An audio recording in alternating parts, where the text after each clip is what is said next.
दोस्तों, modern air combat अब एक कैट और माउस का गेम होता जा रहा है। ये अभी बस एयरक्राफ्ट की स्पीड और एजिलिटी पे लिमिटेड नहीं है। जो नई मिसाइल्स आ रही हैं वो क्रिएटिव होती जा रही हैं। अलग अलग तरह से एयरक्राफ्ट को कैसे पकड़ना है, इस पर काफ़ी डेवलपमेंट्स चल रहे हैं। और जो एयरक्राफ्ट की साइड है वहाँ पे मिसाइल को कैसे डॉज करना है, इस पे टोटली अलग टाइप की डेवलपमेंट्स चल रही हैं। आज के हाई थ्रेट एनवायरनमेंट में जहाँ हमारे कॉन्टेक्स्ट में PL-15 और SD-10 जैसे long range beyond visual range missiles हैं, वहाँ हमारे एयरक्राफ्ट की सर्वाइवेबिलिटी काफ़ी बड़ी प्रायोरिटी है। अब तेजस मार्क 1A एयरक्राफ्ट में एक ऐसा ही नया और क्रिएटिव सिस्टम मिलने वाला है उस एयरक्राफ्ट को, जो दुश्मन के रेडार गाइडेड मिसाइल्स को भी चकमा दे सकता है। आज हम बात करेंगे इजरायली राफेल के X guard towed decoy system की। सबसे पहली बात, ये जो प्रोडक्ट है ये राफेल कंपनी से है। इसका हमारे डैसॉर रफाल एयरक्राफ्ट से कोई रिलेशनशिप नहीं है। रफाल एक अलग एयरक्राफ्ट है, ये इजराइल की कंपनी है जिसे राफेल कहते हैं। तो सबसे पहले ये समझते हैं कि ये एक्स गार्ड सिस्टम काम कैसे करता है। ये कोई ऑर्डिनरी फ्लेयर या चाफ डिस्पेंसर नहीं है, ये एक fibre optic towed decoy system है। जब तेजस मार्क 1A एक हाई थ्रेट जोन में एंटर करता है, पायलट इस डिकॉय को डिप्लॉय करता है, जो एक फाइबर ऑप्टिक केबल के जरिए एयरक्राफ्ट के पीछे ट्रेल करता है।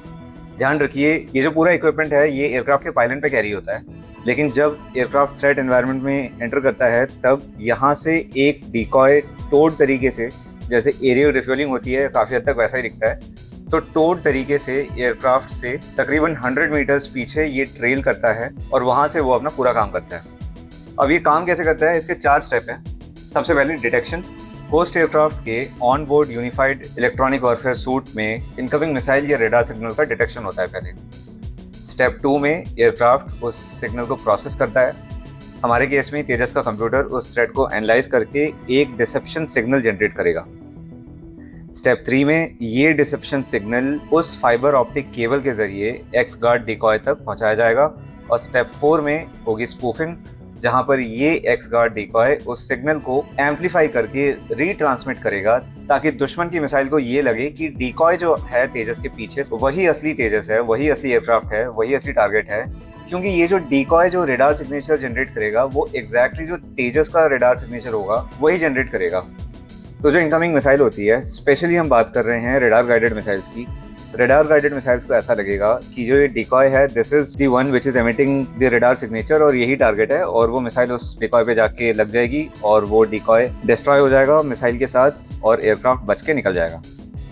और इसका बेस्ट पार्ट ये है कि अगर कोई मिसाइल डिकॉय पर आके नहीं लगती है तो ये रिट्रैक्टेबल भी है।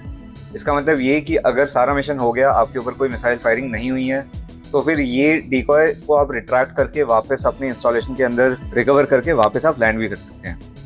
अब सवाल ये है कि तेजस जैसे लाइट वेट कैटेगरी के एयरक्राफ्ट के लिए ये इतना ज़रूरी क्यों है।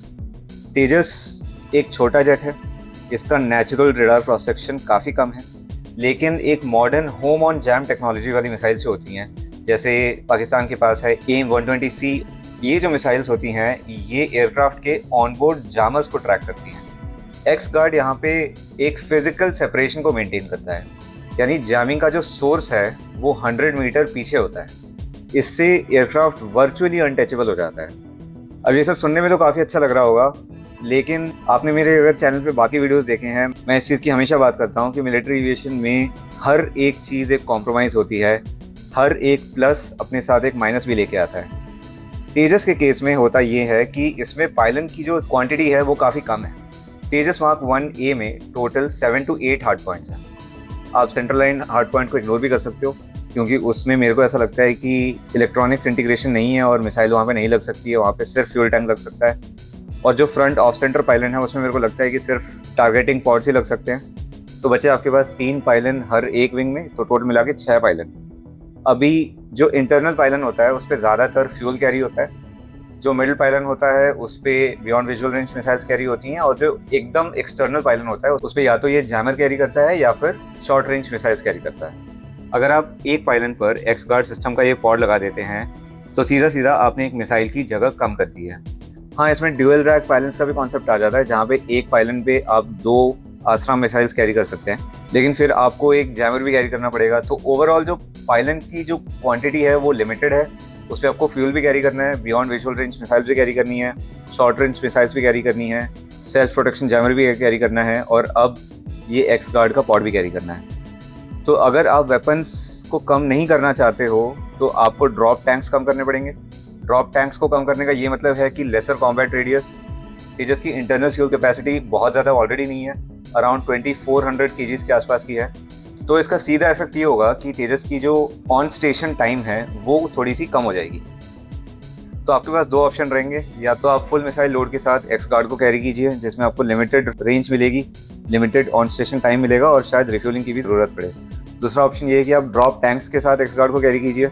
इसमें ये होगा कि आपकी जो फायर पावर है वो कम हो जाएगी। तो हमारे केस में इंडियन एयरफोर्स ने क्लियरली काफ़ी सिनेरियोज टेस्ट करे होंगे और इन सिनेरियोज के बेसिस पर इंडियन एयरफोर्स ने सर्वाइवेबिलिटी को फायर पावर के ऊपर चुना होगा। तो दोस्तों, आपको क्या लगता है इस डेवलपमेंट के बारे में? Please let me know in this comment section. It's a new channel. Please like the video, subscribe it, comment and share, and I'll see you in the next one. Thank you.